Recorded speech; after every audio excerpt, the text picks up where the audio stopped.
General organic chemistry में reaction mechanism की शुरुआत करते हैं। देखिए, रिएक्शन कब होता है?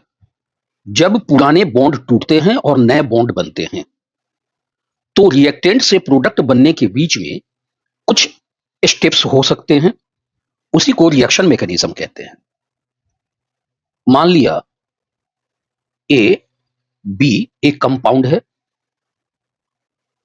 अब यहां पर बी की जगह पर एक्स आना चाहता है और ए एक्स कंपाउंड और बी माइनस बनाना चाहता है। तो यहां पर एक्स जो है अटैक करेगा ए और बी के बीच के बॉन्ड पे। बॉन्ड टूटेगा और बी बाहर निकलेगा और एक्स उसकी जगह पर आ जाएगा। तो ए बी को कहते हैं सबस्ट्रेट, एक्स को कहते हैं अटैकिंग रिएजेंट और ए एक्स और बी माइनस ये क्या हो गए? प्रोडक्ट हो गए। बी यहां से बाहर निकल रहा है, इसे लीविंग ग्रुप कहते हैं। अब ये सबस्ट्रेट प्लस अटैकिंग रिएजेंट ये दोनों के दोनों क्या हैं? रिएक्टेंट्स हैं। तो हम लोगों ने देखा कि एक सबस्ट्रेट होता है और एक अटैकिंग रिएजेंट होता है। बॉन्ड पर उसने अटैक किया, बॉन्ड टूटा और एक ग्रुप बाहर निकल जाता है जिसे लिविंग ग्रुप कहते हैं और फिर प्रोडक्ट का फॉर्मेशन होता है। अब मान लिया एक से ज्यादा प्रोडक्ट का फॉर्मेशन हो रहा है, तो जिस प्रोडक्ट के फॉर्मेशन के लिए हमने रिएक्शन किया है उसे मेन प्रोडक्ट कहेंगे और जो साइड में बन जा रहा है उसे साइड प्रोडक्ट या बाई प्रोडक्ट कहेंगे। यानी कि मेन प्रोडक्ट और साइड प्रोडक्ट हमारे इंटेंशन पर डिपेंड करता है कि हम बनाना क्या चाह रहे हैं, है ना। अब जैसे कि एक एग्जांपल लीजिए, अगर वाटर है, इसे इलेक्ट्रोलिसिस के थ्रू हाइड्रोजन गैस बनी और ऑक्सीजन गैस भी बनी। तो अगर रिएक्शन हाइड्रोजन गैस के लिए किया जा रहा है तो हाइड्रोजन गैस मेन प्रोडक्ट और ऑक्सीजन साइड प्रोडक्ट या बाई प्रोडक्ट। और अगर ऑक्सीजन बनाने के लिए रिएक्शन किया जा रहा है तो ऑक्सीजन हमारे लिए मेन प्रोडक्ट और हाइड्रोजन बाई प्रोडक्ट हो जाएगा। अब यहां पर जब रिएक्शन हो रहा होता है तो बीच में एक स्टेप आता है जिसे हम इंटरमीडिएट कहते हैं। रिएक्टेंट है, पहले इंटरमीडिएट का फॉर्मेशन हुआ और फिर प्रोडक्ट बना। तो ये इंटरमीडिएट क्या क्या हो सकते हैं? तो ये intermediate carbocation, carb अनायन, carbon free radical, carbene, नाइट्रीन, इसमें से पहले तीन जो हैं हमारे लिए सबसे ज्यादा इंपॉर्टेंट है। अब देखिए, रिएक्शन जो होता है, जैसे कि मान लिया एक वेसल है, तो इसमें हम रिएक्टेंट को डालते हैं और रीएजेंट को डालते हैं और इस वेसल में सॉल्वेंट होता है, तब जो है रिएक्शन होती है। तो सॉल्वेंट का रहना भी इंपॉर्टेंट होता है। तो यहां पर सॉल्वेंट जो है मेनली या तो नॉन पोलर होता है या पोलर होता है। यह डिपेंड करता है कि हमने किस तरह के रिएक्टेंट और किस तरह के रिएजेंट का चुनाव किया हुआ है। अब है बॉन्ड का टूटना। तो बॉन्ड के टूटने को हम क्लीवेज ऑफ बॉन्ड या ब्रेकिंग ऑफ बॉन्ड कह सकते हैं। इसके कुछ टाइप्स हैं, जैसे कि मान लिया ए और बी दो एटम हैं और इन्होंने एक एक इलेक्ट्रॉन को शेयर किया। अच्छा, याद रखिए कि ये क्लीवेज ऑफ बॉन्ड हम लोग किसकी बात कर रहे हैं? कोवेलेंट सिस्टम की बात कर रहे हैं।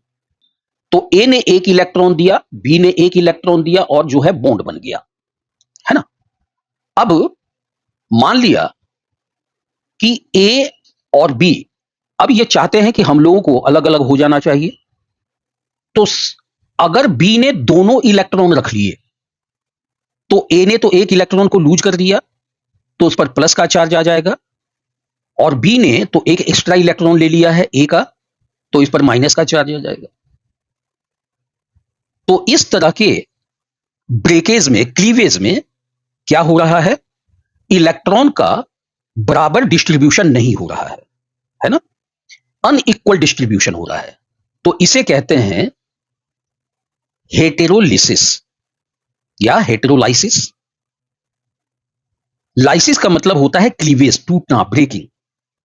अब यहां पर एक चीज ध्यान दीजिए, टूटने के बाद किसका फॉर्मेशन हो रहा है, आयंस का फॉर्मेशन हो रहा है। तो इसे हम आयनिक रिएक्शन भी कहेंगे। अब ये जो प्लस और माइनस का चार्ज एक तरह से दो डिफरेंट पोल हैं, तो इसे हेटेरोपोलर रिएक्शन कहेंगे। किसी कंपाउंड में जब डिफरेंट चार्ज पैदा हो जाते हैं, एक तरफ प्लस और एक तरफ माइनस, तो हम कहते हैं कि कंपाउंड में पोलैरिटी आ गई, कंपाउंड पोलर बन गया। तो इसे हम पोलर क्लीवेज भी कहते हैं। तो ये हेटेरोलिसिस, आयनिक क्लीवेज, हेटेरोपोलर क्लीवेज, पोलर क्लीवेज, इन नामों से इनको हम जान सकते हैं। अब ये हेटेरो का क्या मतलब होता है, हेटेरो का मतलब होता है डिफरेंट, क्योंकि इसमें ए को या अनइक्वल भी कह सकते हैं हेटेरो का मतलब। अच्छा, ये किस कंडीशन में ज्यादा होती है, बी जो है इलेक्ट्रॉन क्यों रखेगा, क्योंकि बी में इलेक्ट्रॉन को अपनी तरफ खींचने की क्षमता ज्यादा होगी, इसी को कहते हैं इलेक्ट्रोनिगेटिविटी। तो इसका मतलब है कि electronegativity of A less than electronegativity of B. अब कुछ कंडीशंस हैं जो हमें जानने की जरूरत है। तो ये पोलर रिएक्शन है, तो यहां पर हमें पोलर सॉल्वेंट की जरूरत पड़ेगी। पोलर सॉल्वेंट क्या होते हैं, वाटर, वाटर पोलर होता है, फिर एसीटोन भी बहुत ज्यादा पोलर नहीं होता लेकिन पोलर होता है, एसीटोन भी। ये रिएक्शन तब होगी जब अटैकिंग रिएजेंट जो है कोई आयन हो, व्हेन अटैकिंग रिएजेंट क्या हो, आयन हो, क्योंकि वो उसकी वजह से जो है ये कंपाउंड क्या हो जाएगा, पोलराइज्ड हो जाएगा। तो एसिड बेस रिएक्शन जो है इसी कैटेगरी का रिएक्शन है, और ये रिएक्शन लो टेम्परेचर पर होता है। ए और बी है, दोनों ने एक एक इलेक्ट्रॉन शेयर किए और बॉन्ड बना। अब ये चाहते हैं कि भाई बहुत हुआ, अब हम लोगों को अलग अलग हो जाना चाहिए, अब तुम किसी और से बॉन्ड बनाओ, मैं भी किसी और से बॉन्ड बनाता हूं। तो ए ने अपना इलेक्ट्रॉन रख लिया, बी ने भी अपना इलेक्ट्रॉन रख लिया, और इस तरह से ये बेसिकली क्या है, ये एटम ही है ना। तो atom with its own loan electron, इसे कहते हैं फ्री रेडिकल्स। और फ्री रेडिकल्स जो होते हैं बहुत ही ज्यादा रिएक्टिव होते हैं। तो यहां पर देखिए क्या हो रहा है, ये क्लीवेज में इलेक्ट्रॉन का बराबर बराबर डिस्ट्रीब्यूशन हो रहा है, इसलिए इसे होमोलिसिस या होमोलाइसिस कहेंगे। और यहां पर कोई पोलैरिटी जो है डेवलप नहीं हुई, तो इसे नॉन पोलर क्लीवेज भी कहेंगे। अब यहां पर फ्री रेडिकल्स का फॉर्मेशन हो रहा है, तो इसे फ्री रेडिकल्स रिएक्शन भी कहेंगे। अगर ए और बी है तो ये समझिए कि ए एक अलग पोल है, बी एक अलग पोल है। हालांकि ये पोलर नहीं है, लेकिन दोनों तो अलग अलग एंटाइटी हैं, दोनों तो अलग अलग स्पीसीज हैं। तो अगर हम इनको पोल की तरह मानकर चले तो दोनों पर कोई चार्ज नहीं है, यानी कि दोनों पर बराबर चार्ज है, तो इसे हम होमोपोलर रिएक्शन भी कहेंगे या होमोपोलर क्लीवेज। तो होमो का क्या मतलब होता है, होमो का मतलब होता है सेम, तो यहां पर इक्वल से मतलब है दोनों को same same number of electron मिले। कंडीशंस, पहला, ये रिएक्शन नॉन पोलर सॉल्वेंट के प्रेजेंस में होता है। नॉन पोलर कौन कौन से हैं? बेंजीन है, कार्बन डाइसल्फाइड है, कार्बन टेट्राक्लोराइड है, क्लोरोफॉर्म है, बहुत सारे हैं। अब ये जो रिएक्शन होती है in the presence of peroxide, जैसे हाइड्रोजन पेरोक्साइड या कोई भी अल्काइल का ही पेरोक्साइड, है ना। तो ये पेरोक्साइड का क्या मतलब होता है? देखिए, पेरोक्साइड में क्या होता है, ऑक्सीजन ऑक्सीजन के बीच में सिंगल बॉन्ड, इसे हम पेरोक्साइड कहते हैं। तो यहां पर ऑक्सीजन ने भी अपना एक इलेक्ट्रॉन दिया है, दूसरे ऑक्सीजन ने भी एक इलेक्ट्रॉन दिया है ना, और बॉन्ड बन गया। तो जब इसकी क्लीवेज होगी तो एक एक इलेक्ट्रॉन जो कि इसका अपना इलेक्ट्रॉन है ना, उसका फॉर्मेशन होता है। और इसमें अटैकिंग रिएजेंट फ्री रेडिकल होंगे। When attacking reagent free radical, अब ये reaction in the presence of sunlight, तो सनलाइट के लिए या लाइट के लिए हम एच न्यू का भी यूज करते हैं। लाइट की वजह से जो क्लीवेज होती है उसे फोटोलिसिस भी कहते हैं, या रिएक्शन एट हाई टेम्परेचर होती है तो इसे पायरोलिसिस भी कहते हैं। और इस रिएक्शन के लिए एक और भी टर्म इस्तेमाल किया जाता है, वेपर फेज रिएक्शन।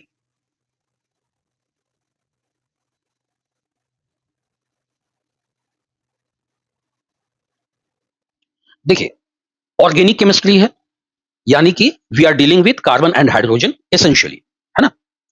तो इंटरमीडिएट में जो भी स्पीसीज बन रहे हैं वो बेसिकली कार्बन के साथ बन रहे हैं। तो यहां पर या तो कार्बन पर प्लस चार्ज आएगा या माइनस चार्ज आएगा, या कार्बन पर लोन इलेक्ट्रॉन आएगा। तो पहले हम लोग बात करते हैं कार्बोकेटायन, मतलब कार्बन पर प्लस का चार्ज, कार्बोकेटायन।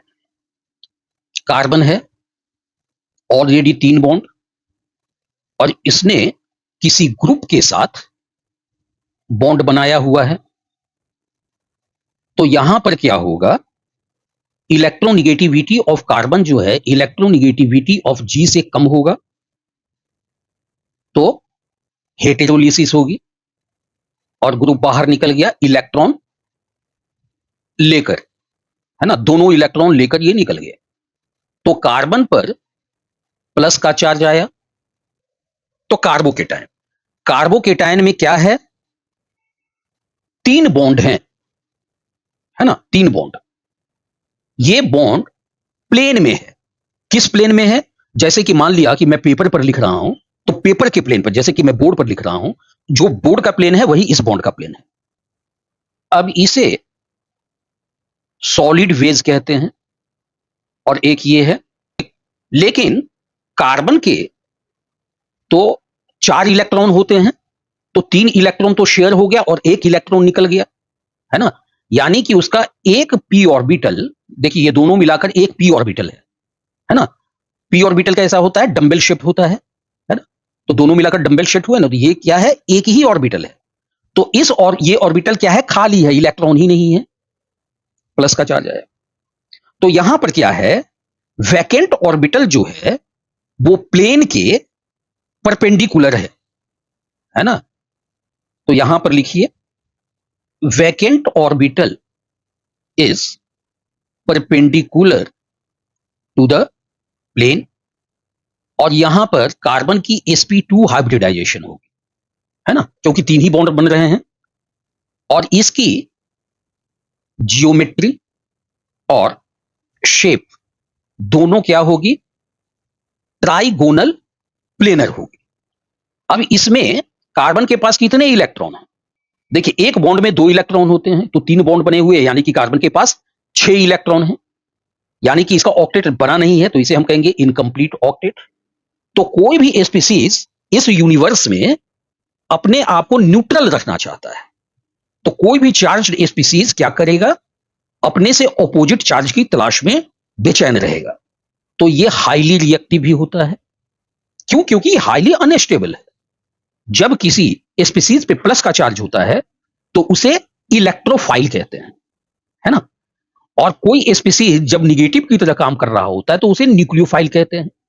तो ये कार्बोकेटायन को कौन चाहिए? वो स्पीसीज चाहिए जो इलेक्ट्रॉन की तरह काम करे, तो उसे कहते हैं न्यूक्लियोफाइल। और ये खुद क्या हो गया? इलेक्ट्रोफाइल। तो यहां पर हम लिखेंगे x S E plus. E plus का मतलब है इलेक्ट्रोफाइल। तो जैसे कार्बोकेटायन बना है, तो अगर कार्बन ने दोनों इलेक्ट्रॉन रख लिए तो क्या बनेगा? कार्बन आयन बन जाएगा। तो यह भी तो पॉसिबल है कि कार्बन दोनों इलेक्ट्रॉन को रख ले, बॉन्ड बना हुआ है। अब यहां पर क्या होगा? Electronegativity of carbon is greater than electronegativity of G, कोई भी ग्रुप। तो ये कार्बन दोनों इलेक्ट्रॉन को लेकर बॉन्ड को तोड़ेगा, और फिर कार्बन पर 3 बॉन्ड तो हैं, अब इसके पास 2 इलेक्ट्रॉन हो गए, एक तो अपना, एक किसी और का। तो इस पर माइनस का चार्ज आएगा, और इस ग्रुप ने अपना इलेक्ट्रॉन खोया है तो इस पर प्लस का चार्ज आएगा। और यह भी कब होगा? हेटेरोलिसिस में होगा। तो अब हम लोग कार्ब अनायन की कैरेक्टरिस्टिक को समझेंगे। कार्बन है, 3 बॉन्ड है, और एक ऑर्बिटल में 2 इलेक्ट्रॉन है, एक तो अपना है और एक किसी और का है ना। तो इसे हम माइनस से डिनोट करेंगे। माइनस का क्या मतलब हुआ? कि ये न्यूट्रल नहीं है, इसने किसी का इलेक्ट्रॉन लिया हुआ है। तो यहां पर 3 तो बॉन्ड बन रहे हैं और एक लोन पेयर हो गया। तो यहां जो कार्बन है sp3 हाइब्रिडाइज्ड है। जियोमेट्री इसकी क्या होगी? टेट्राहेड्रल।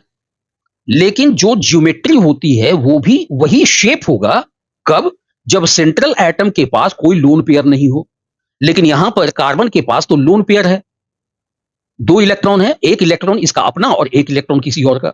तो इसका शेप जो है, ज्योमेट्री तो टेट्राहेड्रल रहेगी, लेकिन शेप डिफरेंट हो जाएगा। अब जरा देखिए ये कैसा दिख रहा है? पिरामिड की तरह दिख रहा है। तो इसे हम कहेंगे पिरामिडल। जैसे कि अमोनिया का भी शेप पिरामिडल ही होता है। अब देखिए 3 बॉन्ड हैं, यानी कि 6 इलेक्ट्रॉन, उसके बाद कार्बन का अपना 1 इलेक्ट्रॉन और एक किसी और का इलेक्ट्रॉन। तो टोटल यहां पर कितने इलेक्ट्रॉन हैं? 8 इलेक्ट्रॉन है कार्बन के साथ, यानी कंप्लीट ऑक्टेट। कितने इलेक्ट्रॉन है? 8 इलेक्ट्रॉन है। अब क्योंकि ये भी चार्ज्ड है तो हाईली अनस्टेबल होगा। हाईली अनस्टेबल है यानी कि हाईली रिएक्टिव भी है। अब देखिए ये माइनस है, यानी कि माइनस की तरह ये काम करेगा। तो अभी अभी मैंने बताया कि जो स्पीसीज माइनस की तरह काम कर रही होती है उसे न्यूक्लियोफाइल कहते हैं। तो कार्ब अनायन XS ये न्यूक्लियोफाइल का सिंबल है। अच्छा, एक चीज और भी याद रखिए, ये इस कार्बन का हाइब्रिडाइजेशन कार्ब अनायन में sp3 है इन अनकॉन्जुगेटेड स्टेट। तो अगर कॉन्जुगेशन होगी तो sp2 हाइब्रिडाइजेशन हो जाएगा इन, यानी कि कार्ब अनायन का जो हाइब्रिडाइजेशन है या तो sp2 होगा या sp3 होगा, it depends upon the state of the carbon. लेकिन कार्बोकेटायन हमेशा क्या होगा? sp2 हाइब्रिडाइज्ड होगा। अब नेक्स्ट जो इंपॉर्टेंट इंटरमीडिएट है that is carbon free radical. इसे हम कार्बन लिखकर एक बिंदी दे देंगे कि इसके पास इलेक्ट्रॉन है। कार्बन है, ये किसी ग्रुप के साथ इसने बॉन्ड बनाया हुआ है। अब इस बॉन्ड का ब्रेकेज हुआ, कार्बन अपना इलेक्ट्रॉन लेकर बाहर, दूसरा ग्रुप अपना इलेक्ट्रॉन लेकर बाहर। तो इसे कहेंगे होमोलिसिस। बराबर बराबर डिस्ट्रीब्यूशन हो रहा है इलेक्ट्रॉन का।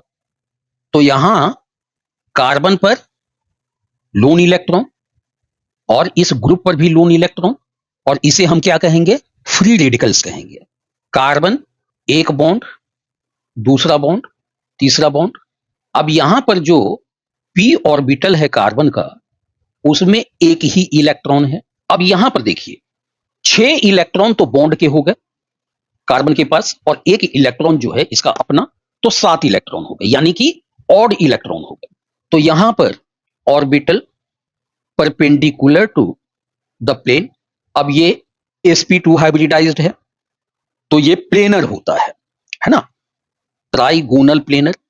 अब यहां पर भी इनकम्प्लीट ऑक्टेट है, ऑड इलेक्ट्रॉन है, यानी कि 7 इलेक्ट्रॉन्स। अब ये भी क्या है, हाईली अनस्टेबल, हाईली रिएक्टिव। अब न तो इस पर प्लस का चार्ज है न माइनस का चार्ज है। जो प्लस वाला होता है वो इलेक्ट्रोफाइल की तरह जो है वर्क करता है, माइनस वाला जो है न्यूक्लियोफाइल की तरह जो है वो एक्ट करेगा। तो यहां पर ये तो न्यूट्रल है, लेकिन ध्यान दीजिए इसके पास जो ऑर्बिटल है, एक ऑर्बिटल में 2 इलेक्ट्रॉन रहते हैं, तो एक इलेक्ट्रॉन के लिए जगह खाली है, यानी कि इसकी तलाश कब पूरी होगी, जब एक इलेक्ट्रॉन इसे मिल जाए। तो ये कैसे काम करेगा, इलेक्ट्रोफाइल की तरह काम करेगा, यानी कि electron loving, acts as electrophile. अब ध्यान दीजिए कार्बोकेटाइन भी इलेक्ट्रोफाइल की तरह काम कर रहा है, कार्बन फ्री रेडिकल भी इलेक्ट्रोफाइल की तरह काम कर रहा है, और दोनों में सेम हाइब्रिडाइजेशन है और बिल्कुल अस्पष्ट हाइब्रिडाइजेशन है। तो कार्बन फ्री रेडिकल और कार्बोकेटाइन की काफी प्रॉपर्टी एक दूसरे से मेल खाती है। तो अभी अभी हम लोगों ने देखा कि रिएक्टेंट और प्रोडक्ट के बीच में एक इंटरमीडिएट स्टेट होता है और फिर जाकर प्रोडक्ट बनता है। तो इंटरमीडिएट की स्टेबिलिटी, इंटरमीडिएट का क्या मतलब हुआ, carbocation, carbon ion, carbon free radical, है ना। तो यहां पर अब हम लोग उन फैक्टर्स की बात करेंगे जो कि रिएक्शन इंटरमीडिएट की स्टेबिलिटी को प्रभावित करते हैं, है ना, या फिर इसको हम ऐसे कह सकते हैं इलेक्ट्रॉनिक इफेक्ट। इलेक्ट्रॉनिक इफेक्ट का मतलब क्या हुआ कि ये इफेक्ट इलेक्ट्रॉन की वजह से पैदा होता है, और ये जो फैक्टर्स हैं वो रिएक्शन इंटरमीडिएट की स्टेबिलिटी को प्रभावित करते हैं। Factors affecting stability of intermediate. तो ये इलेक्ट्रॉनिक इफेक्ट 5 तरह के होते हैं। पहला है इंडक्टिव इफेक्ट, दूसरा है रिजोनेंस इफेक्ट या मीजोमेरिक इफेक्ट, और तीसरा है हाइपर कॉन्जुगेशन, फोर्थ है इलेक्ट्रोमेरिक इफेक्ट, और फिफ्थ है इंडक्टोमेरिक इफेक्ट। देखिए मेरिक का मतलब टेम्पररी होता है, तो जितने भी मेरिक नाम से खत्म होता है जो नाम, वो सारे इफेक्ट कैसे होते हैं, टेम्पररी होते हैं। लेकिन ये ऊपर वाले तीनों जो हैं परमानेंट इफेक्ट होते हैं। तो इस तरह से हमारा ये टॉपिक यहां पर फिनिश होता है। मिलते हैं अगली क्लास में। वीडियो हेल्पफुल लगी हो तो लाइक, शेयर और सब्सक्राइब जरूर करें। बेल आइकन प्रेस करना ना भूलें। Thank you for watching and see you in the next video. Happy learning.